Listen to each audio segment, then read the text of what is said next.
मुंशी जी बैठे। प्रणाम मालिक तेल लगा के। राम राम मुंशी जी बैठे। हाथ में आराम से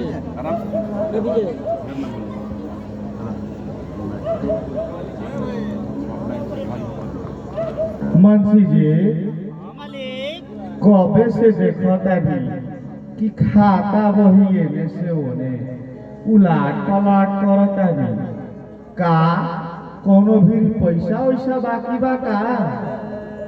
उहे तो देखत बानी मालिक कि क्यों ना भीड़ी कतना बाकी बा। बाकी जो खाना भीड़ी नु 2200 रुपया बाकी बा मालिक। अब कुल मिला के ओकरा भीड़ी 2202 रुपया बाकी बा मालिक तेल लगा के। मुंशी जी मंगनी है कि ना आउ पैसा दीही कि ना दीही? मालिक उ पैसा लगी पैसा तो देवे करी। हौ जवन एक कट्ठा जमीनिया बालू वो भी तेल लगा के। वाह वाह मुंशी जी रौरा तो अपन चक्रधारी वाला चक्र चलौले बानी। मुंशी जी तनी बिमालवा के बोलाई तनी गरमा गर्मी हो जाए। हुकुम होके मालिक हम अभी ओकरा के बोलाई के लिए आवत बानी।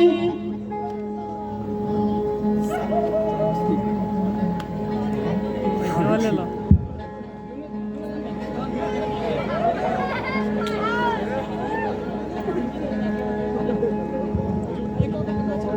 विमलवा ए विमलवा अरे मोर बोले का रे विमलवा। अरे सुना तो नहीं थे रे विमलवा। आओ तनी मुंशी जी जल्दी आ विमल जल्दी आओ तेल लगा के।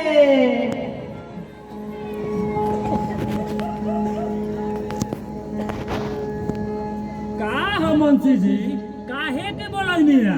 ते कबेले पिछुआ लुकाई रोले है ए जब मालिक तोरा के खोजत नावन तेल लगा के।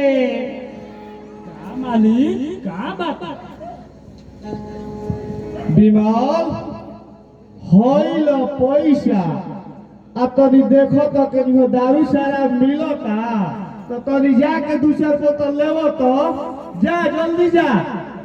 अब ही जाता नहीं मालिक बाकी रोरो तो जानते बानी ए हरे 30 सरकार में होम डिलीवरी की व्यवस्था बा लेकिन हम जाता नहीं देखो तनी।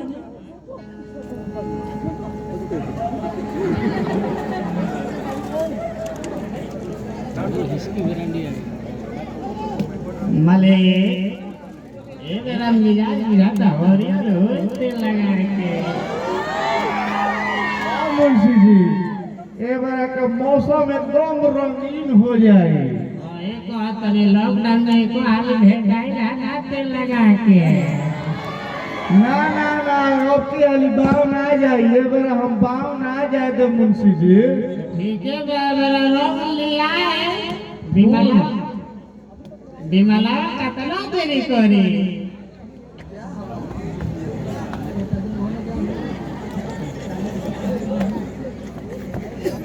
मुंशी जी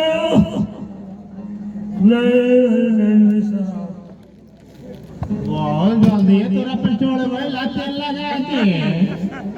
मुंशी जी आमले ई तो खाली शराबे ले बा आ शराब के साथ में शबाब के इंतजाम के करी। मालिक रोने चिंता मत करी। आई विमला भक्चोन है भक्चोन है एकरा बुझाला ना हम समझावत नहीं। विमल जी मुंशी जी विमल आई देखो हमारा मालिक के तू शराब लेके आ गइलो शराब के साथ साथ शराब के व्यवस्था के करी। देखो भाई पैसा लो जाके तू जवान में देखो कि केवल बढ़िया नचनिया बिया जाके ओकरे के लेके आवे तेल लगा के।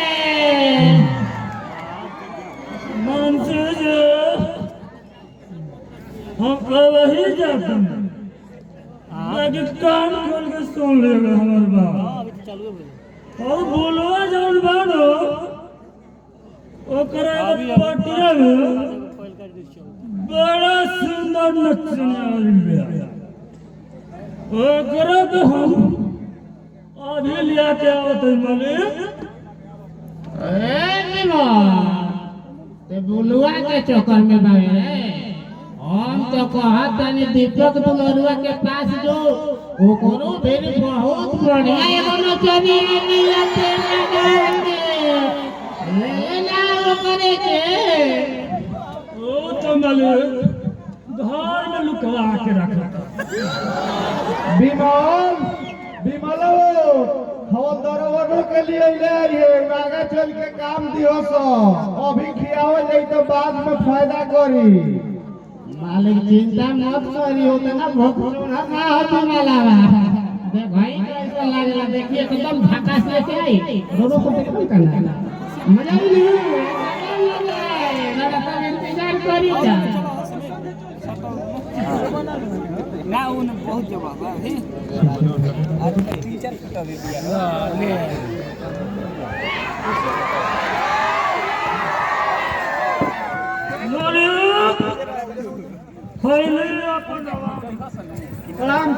हटा दो वाह वाह वाह विमल तू तो बहुत होशियार बड़े रे तू बहुत होशियार वाला काम करे बड़े। मालिक जब झकास कर लेला ये कब ना हम कर ना तब हम गाना वाला बजावा या मिला इतने हाई पब्लिक के साथ है लगा के।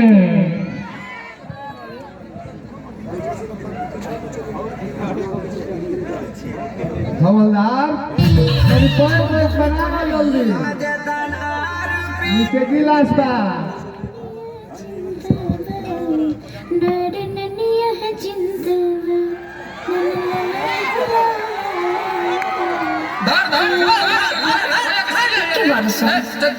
चलो भैया बोले अरे छोड़ ओहो चलते न बने आदि शक्ति फिल्म्स नकारी परियारी जी तुरब पिचकारी जी बिजलो फेकम रउआ के तन न फसे बरारी जी ए महना पलहना लटाई घाटा लग जाई भाव उचित बसाई छौ बहनी कराई ताजदार पिया कहबू तो हके वतने रुपिया दे सुन साली हो अब हवा कैसे पसरी 2 रुपया हो 2 रुपया 2 रुपया हो 2 रुपया चोली रंगाई दह 2 रुपया हो चोली रंगाई दह 2 रुपया हो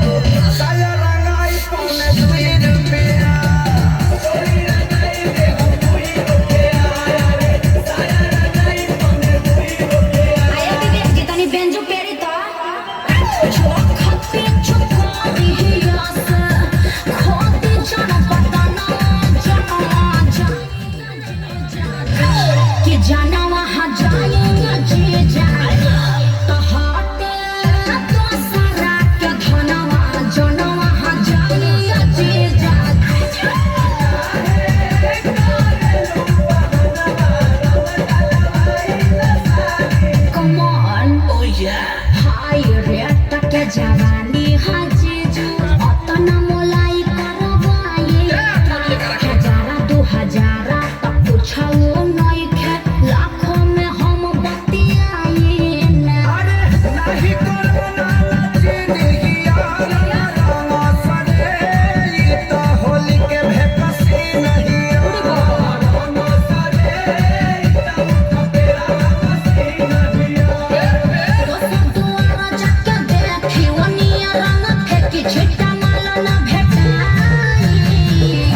खेत बेचवा बनबो का ब्यास तो तहार का जाता 2 रुपया हो 2 रुपया हे बात 2 रुपया हो 2 रुपया चोली रंगाई दे हो 2 रुपया नो चोली रंगाई दे हो 2 रुपया साया रंगाई पौने 2 रुपया चोली रंगाई दे हो 2 रुपया अरे साया रंगाई पौने 2 रुपया आया जीजा जी हरा सोहरा है बारी सबके खा जाना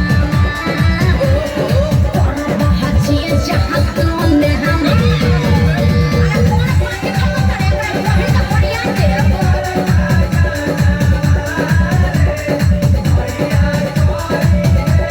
अरे पंजा के साथ का हो मेरा सिक्के झाड़ी सुनले बानी बिगह के बिगह रावण जोत जोताला जी बजट कुछौ बढ़ाई जीजा तबे रंगाई उच्च खाला जी खाली पैसा पैसा तू कइले बारू सुन साले हमारा अभिले न कुछ रंगवइले बारू साले हमारा करी किसमिस नदी कइले घेरा करलो अखिलेश खेसारी ना पढ़ाई आकाश श्याम के बोलाई रंगाई